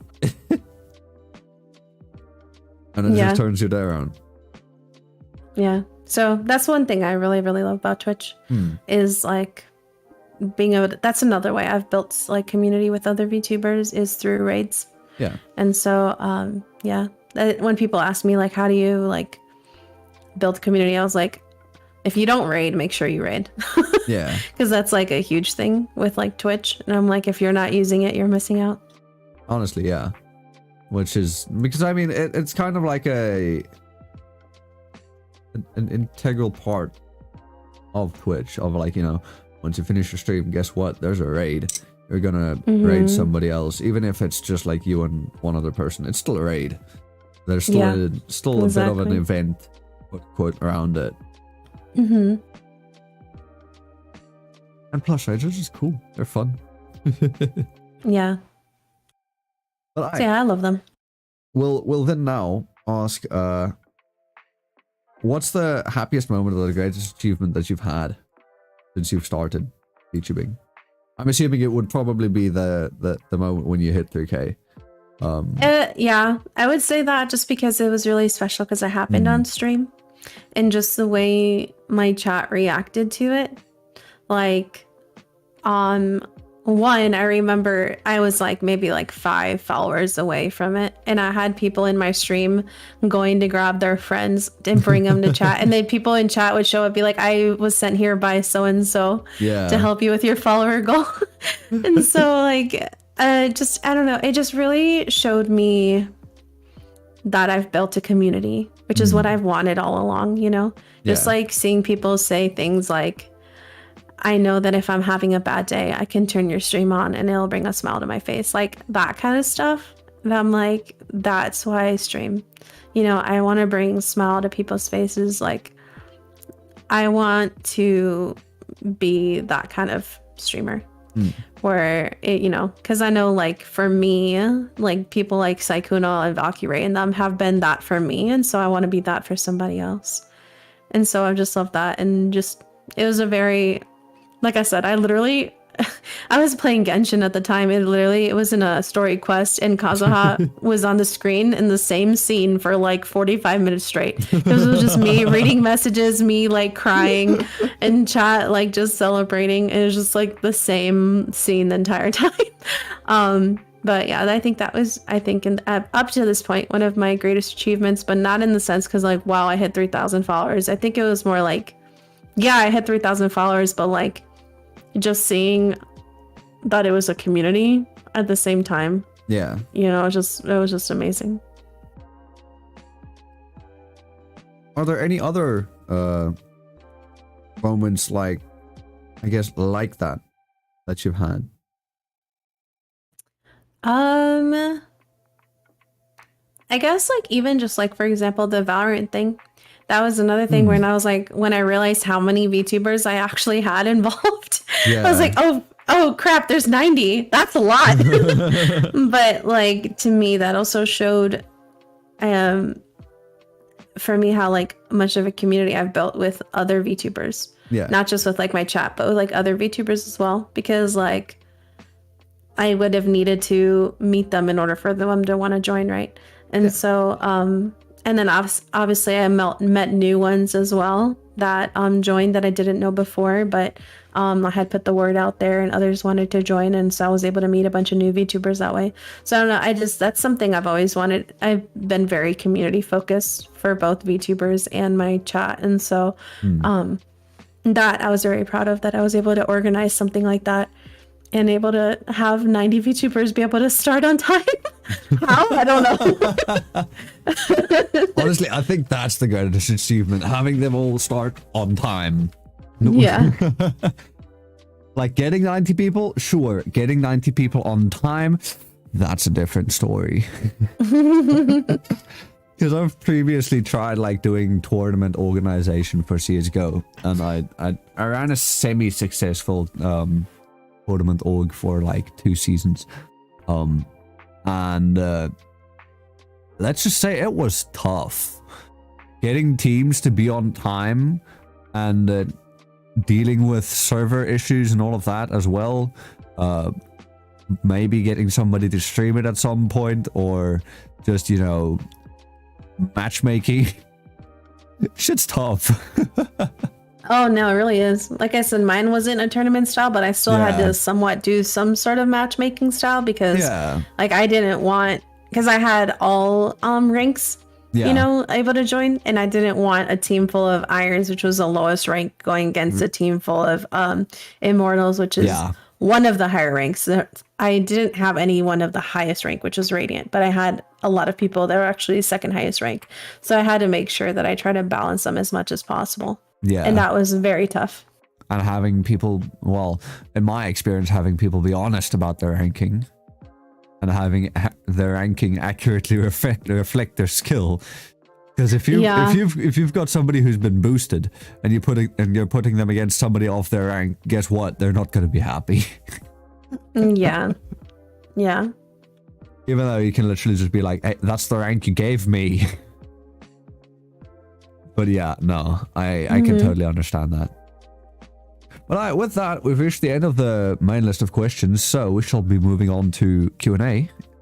So if you guys have any questions for me or Tsunami, make sure you ask them in chat now.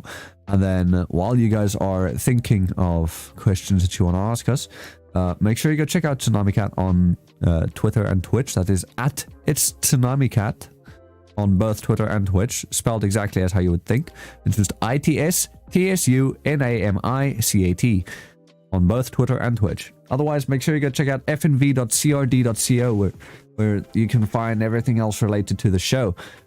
Links to the audio-only platforms such as Spotify, iTunes, Google Podcasts, and Anchor FM, as well as the link to my YouTube channel where these episodes are streamed live every Friday. Otherwise, if you're not willing to click fnv.crd.co, you can just go to youtube.com/ZarastroCH. That is ZARASTROCH. And with that, I think I saw questions earlier in chat. Who asked the question? Someone asked the question earlier, and I don't remember where it is.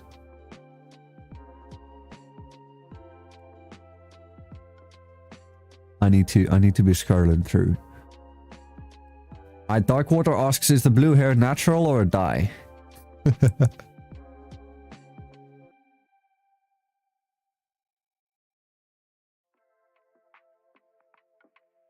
Me?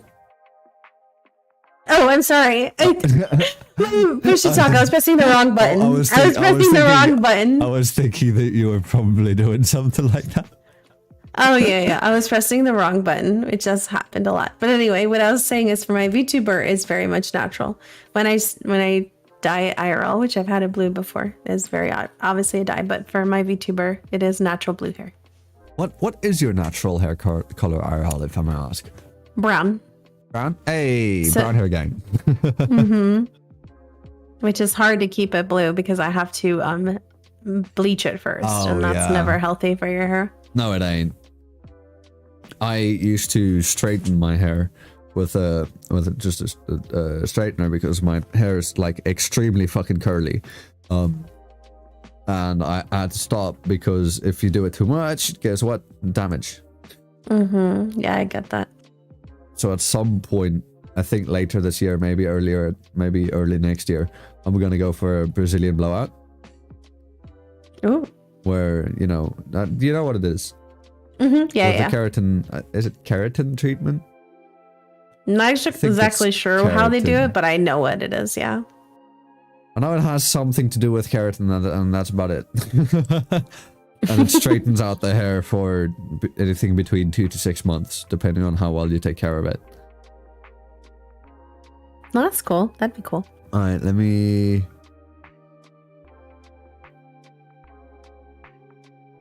Okay, I'm not sure if there were actually questions earlier. I think you guys actually kept them for later.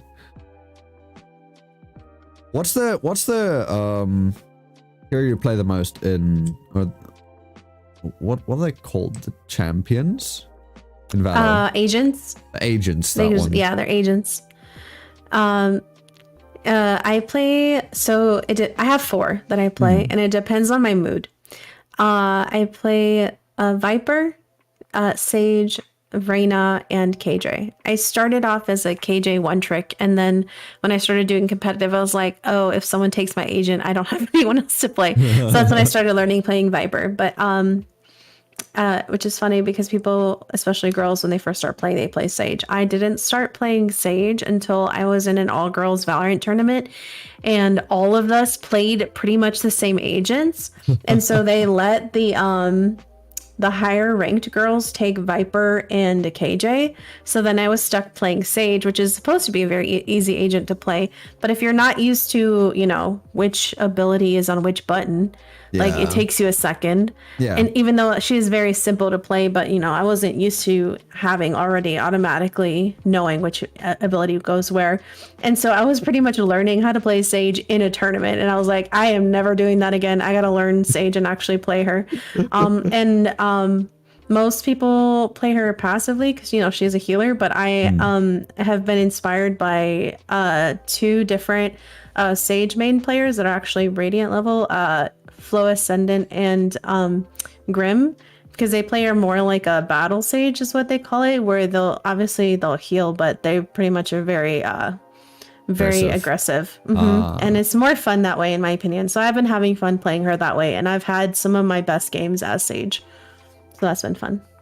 I always think that's an interesting way of putting a twist on stuff. Like for example, if people were to play Mercy, I'm not sure how well Mercy in Overwatch now can do in battle per se, but it would be cool if you could also do like a battle Sage with Mercy and stuff like that.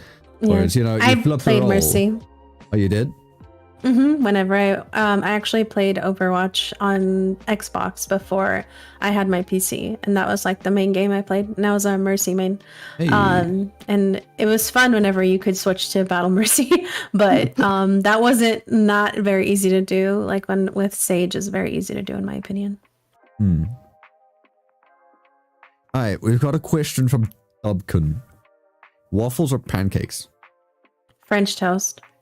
I saw someone in your chat say it's always French toast, and I was already planning on answering that way. It's literally Lumberjack. French toast. That was Lumberjack. Yeah, it's literally French toast. Like, I'll eat pancakes or waffles if it's there, but French toast by far is my favorite. I'll just take the fourth option. I'm just happy to be here. That's an inside joke. That's an inside joke in Jack's chat. But yeah, waffles or pancakes or French toast, I'm just happy to be here. If I had to choose between the two, I would choose probably waffles, but I prefer French toast. Like, I had French toast yesterday. Like, I love it. It's my favorite. I don't remember the last time I had French toast, but I had French toast more recently than I had waffles or pancakes. So that, yeah. I smelled waffles yesterday. I was at a pizzeria, and they have waffles as a dessert, because it's like a pizza restaurant, and I know they have waffles as dessert. And even though I was sick and my nose was kind of blocked, I could smell those waffles, and they smelled delicious. I bet. Yeah, waffles smell really good. Like, there's a song that gets stuck in my head with waffles. It's Teen Titans. Teen Titans Go. I don't know if you've ever watched that. They have a waffle song. No, I haven't. No, I'm not gonna hate you. Not a lot of people, not everyone's watching. And Teen Titans Go is not everyone's cup of tea. But I don't know. The waffle song is really cute, so it gets stuck in my head sometimes. Darkwater asked, have you ever heard of flavored water? Like LaCroix, like sparkling water that's flavored, like that kind of water. I think so. As Yeah. if so, like I drink that Yeah. a lot actually. You do. What's your favorite flavor? I would say probably like lime. Like my Lime. favorite one, hands down, has always been the lime Topo Chico. I don't know what it is about that specific brand and lime taste, but there's different brands. We very much drink sparkling water a lot here in this house. In our house here, we always have different flavors that we're trying. I cannot drink sparkling water. I don't know. It has a very weird texture, and if I want water, I want clean water, just normal water. Like even just the tap water is fine. Yeah, I mean for stream, I usually have like ice water with me. I can't have like sparkling water for stream. I don't know what it is. I feel like I'll get too thirsty, but I do like drinking sparkling water as a change of pace with flavor. That's fair. I don't know. There's just something about the texture of sparkling water. Like the flavors are nice and all, and I like them, but I can't drink them. It's not for everybody. That's for sure. All right. Darkwater also asked, "Who's your favorite legend and why is it Caustic?" Dark, you didn't listen when she said she doesn't play Apex. I played Apex once. Let me explain to you why I have not picked up Apex again. I played Apex. It was like a sub goal stream, right? Like I set a sub goal and I was like, I'm only playing Apex if you hit the sub goal. Well, my chat hit it almost immediately because they really wanted me to see. They really wanted me to play Apex. Yeah. I played Apex. I died when I had full shields and full health to the prowlers in the game. No one ever dies to the prowlers in the game. They're just like dogs in the game. I died to that. Okay? I'm never playing it again. Wait, what? What's the prowler? It's like a type of dog like in the game. It's just in the world. It's a yeah, and they can hurt you. But I died to an NPC when I had full shields and full health, okay? I just like my teammates that were already dead and I was like trying to stay alive and I ended up running into a nest of them because they kept appearing and I died. Yep. Oh no. So I suck at that game. I am not gonna play it ever again. I mean, my chat might try to force me to do it. I always say I'm not gonna play something. Like I always said I would never play horror games, and I've recently played 2 because of sub goals and stuff. Yeah. But yeah. I mean, I would also say I hate horror. Well, horror games. I don't mind watching horror movies with friends. I won't watch it on my own, but I don't mind watching it with friends. And otherwise, like, I just hate horror games in general. And I don't consider Phasmophobia or Dead by Daylight or In Silence horror games because those are like, you know, you play them with friends and if you play them enough, they're not scary anymore. Yeah, I'm the opposite. Anything horror scares the crap out of me that I even get nightmares. So the fact that I was playing Phasmophobia and Dead by Daylight on stream was like huge, even with friends. I was screaming my head off the entire time. My chat knows, like, even the lobby in Phasmophobia freaking scared me. Like, like legit. Like I told my entire chat, please keep your volume down these 2 streams in particular, because I'm already very loud. They know that I'm loud. Like whenever I get raided, they always tell people like, raiders, make sure to turn your volume down. You don't want to have her on max volume. She's just very loud in general. But in particular, those streams, I was like screaming the entire time. I just can't. I just know. So you're saying you're down to do a Dead by Daylight collab at some point? I don't know if I'm gonna do that again. You don't understand. Okay. Like, they brought out, my friends brought out, because when I played Dead by Daylight, I played with my mods. So it was my mods bullying me, right? Oh yeah. And the last I guess like killer that they brought out was Freddy Krueger. Oh. And as a child, I was so freaking scared of Freddy Krueger. So it was no. So it was like childhood fear. Yeah. It was a childhood fear come to life in the game. And I was like, and then they were singing the freaking song that he sings in that they sing in the movie. And I'm just like, oh my God. Oh no. No, I've just like, I was like, I'm done. Horrible. That's horrible. Too much. That's when I switched to Valorant. I was like, okay guys, I think I'm done with this game. Right, I'm done. We've had enough. Yeah. Honestly, I watched one of the Nightmare on Elm Street movies at some point. I was house sitting, so I wasn't even in my house, and I was actually watching it on my own. And it was like, it came up on cable TV at like 3 a.m. in the morning after I'd been, I think I was either out that day or something, and I came back to the house where I was house sitting late, and I was like, you know what, I'm just gonna chill and watch some TV before fucking heading to bed, because I couldn't take my PC and stuff along to the house because they just don't have reliable internet and stuff, so it's useless. I sat down on the couch and I was like, alright, let's see what they have. And I'm like, oh, Nightmare on Elm Street. Alright, you know what? I've never watched it. Let's see what all this hype is about. I did not find it scary at all. With specifically, I don't remember which one it was, but Freddy Krueger is just like, dude, just don't sleep. Easy. Okay, that's not that easy. First of all, your body eventually will fall asleep. Yeah. Two, I watched it as a freaking child. I was deathly afraid. Honestly, actually, you know, I can understand that because there was only one part of the thing that of the movie that I found kind of scary, but even then not scary, just freaked me the fuck out. And so I've got a fear of roaches. And roaches, yes. Oh, okay. I was making sure I heard it right. Yeah, and that's because when I was a kid, there was a time we watched Honey, I Shrunk Ourselves. I don't know if you ever watched that movie, but the premise is basically, I'm familiar with it. Yeah. So then you've watched it, and in there's that one scene where they get chased by a normal sized roach, but they're tiny, so it's a giant fucking roach.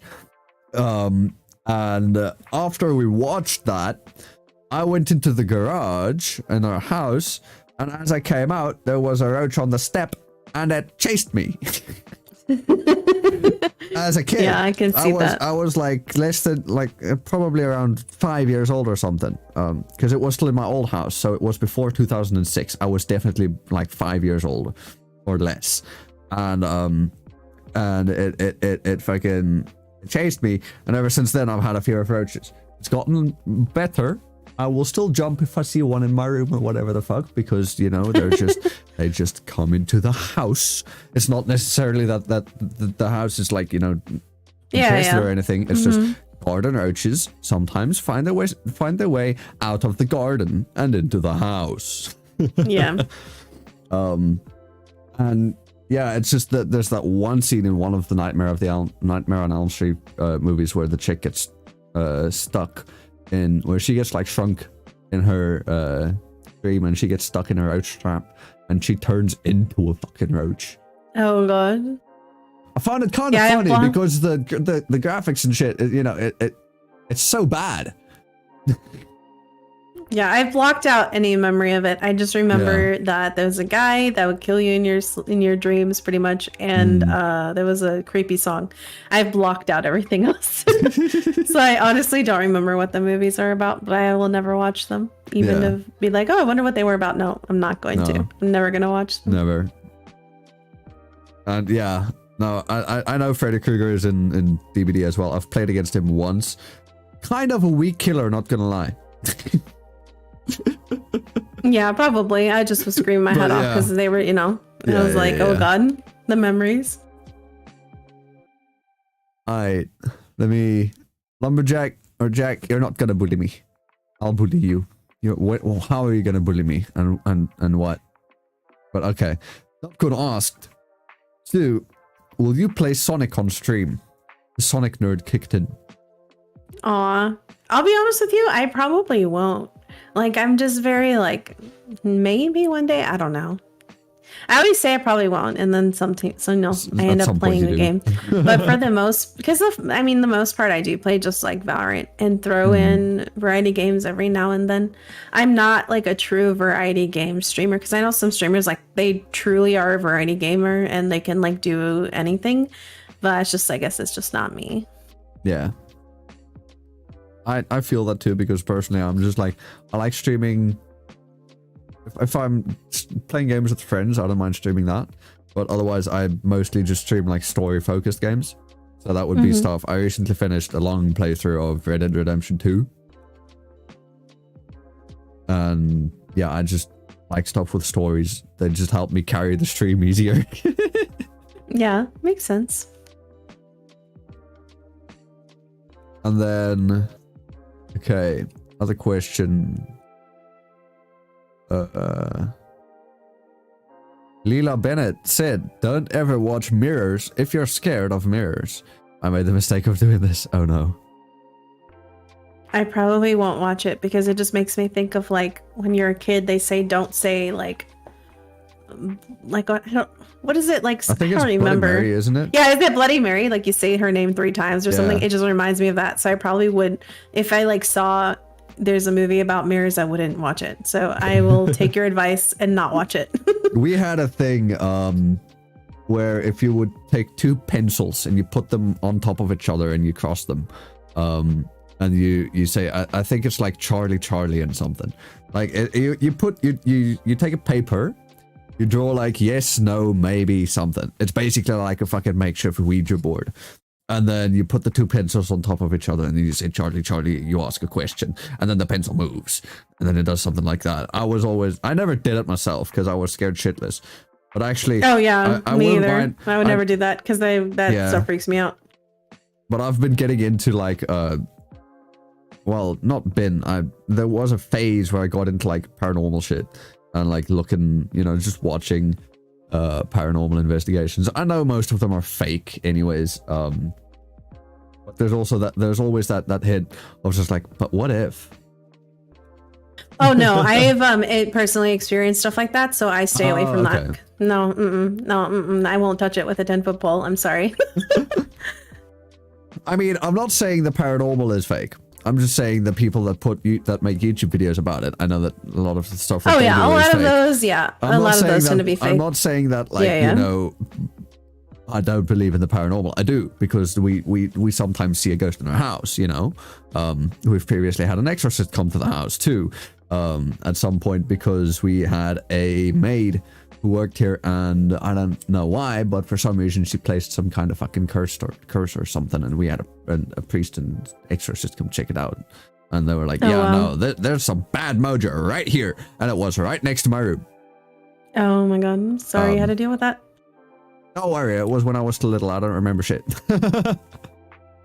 But otherwise, I don't fuck with the paranormal, although I kind of Yeah, want me either. No, I anything paranormal related, I'm like, nah, I'm gonna stay away from that. I just No. find it super fascinating. And that's about it. But I don't know. Like, I don't know if I would want to do it myself. I would want to, but I also don't.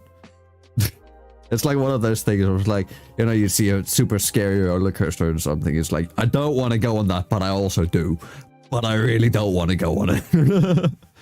It's Yeah, I'm just like straight up I don't want to touch no. that Ouija board, but I also really do. But I also really don't. Yeah, no, I'm just straight up nah. Yeah. I'm good. Yeah. Nope. Nope. But alright, with that note, I think we'll end it here. We've gone about 2 hours. So once again, I'm just gonna do some plugs.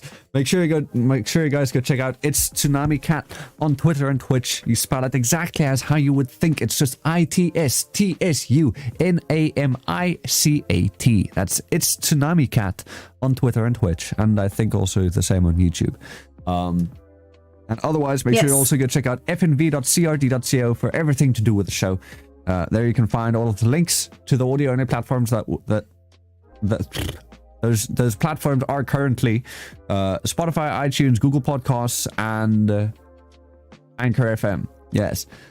And otherwise, if you prefer to listen to these live, and you can ask the next guest whatever questions you desire, as long as don't be stupid, just have common sense when it comes to those questions.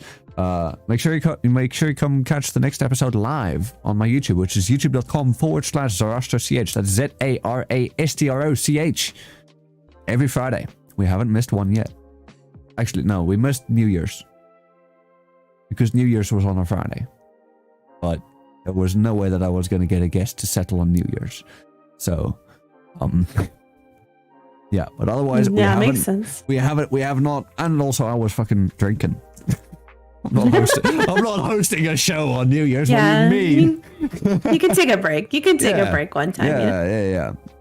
So yeah, we haven't missed it. We haven't missed a single Friday. We left one out, but that's it. Yeah. With that, thanks everyone for stopping by. Thanks to Tsunami Cat for being a wonderful guest. And I will see all of you guys in the next episode. But until then, ciao for now.